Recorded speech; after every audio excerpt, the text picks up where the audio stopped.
திருந்திய மகன். சிவாவின் தந்தை கல் உடைக்கும் கூலி தொழிலாளி. வெயிலில் மாதம் முழுவதும் உழைத்தாலும் கூட அவருக்கு மாத வருமானம் மிகவும் குறைவுதான். அந்த வருமானத்திலேயே அவர் குடியிருக்கும் வீட்டுக்கு வாடகை, உணவு மற்றும் இதர செலவுகளையும் பார்த்து கொள்ள வேண்டும். தான் படும் கஷ்டங்களைப் போல் தன் மகன் கஷ்டப்படக்கூடாது என்பதற்காக சிவாவை நன்றாக படிக்க வைக்க வேண்டும் என எண்ணினார். சிவா 9ஆம் வகுப்பு படித்து வந்தான். சிவா கடமைக்காக பள்ளிக்கு சென்று வந்தானே தவிர ஒழுங்காக படித்து வாழ்க்கையில் முன்னேற வேண்டும் என்ற எண்ணம் அவனுக்கு சிறிது கூட இல்லை. பள்ளியில் சிறிது நேரம் இருப்பான். பிறகு சில மாணவர்களுடன் சேர்ந்து விளையாடி கொண்டும் பொழுதை கழித்து வந்தான். தன் தந்தையிடம் செலவுக்கு காசு வாங்கி கொள்வான்.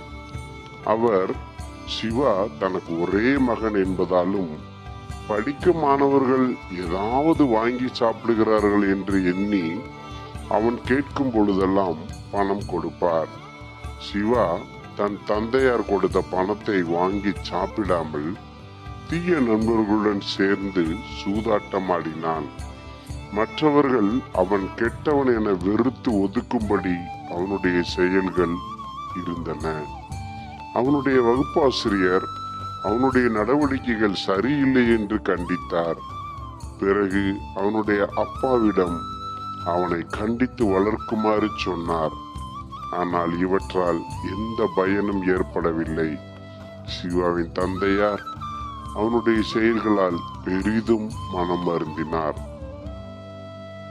ஒரு நாள் காவல்துறையினர் 10 பேரை சாலையில் அடித்து உதைத்தபடி இழுத்து சென்று கொண்டிருந்தனர். இதை பார்த்த சிவா கூடியிருந்தவர்களிடம், அவர்கள் ஏன் காவல்துறையினர் அடிக்கிறார்கள் என்று கேட்டான். அவர்கள் சூதாட்டம் ஆடிக்கொண்டிருந்தவர்கள் என்று கூறினர்.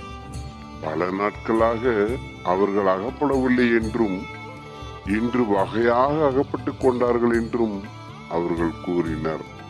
அதை கேட்டதும் சிவாவிற்கு கை கால்கள் உதறல் எடுத்தது. மற்றவர்கள் வெறுக்கும்படி நடந்தால் இப்படித்தான் உதவிட வேண்டும் போல் இருக்கிறது என்று எண்ணி அன்றிலிருந்து திருந்தி விட்டான். அன்றிலிருந்து தீய நண்பர்களுடன் சேராமல், தந்தையிடம் பணம் வாங்காமல் பள்ளிக்கு ஒழுங்காக சென்று பாடங்களை நன்றாக படித்து வந்தான். தன் மகன் சிவா திருந்தியதை கண்ட அவன் தந்தை மிகவும் மகிழ்ச்சி அடைந்தார்.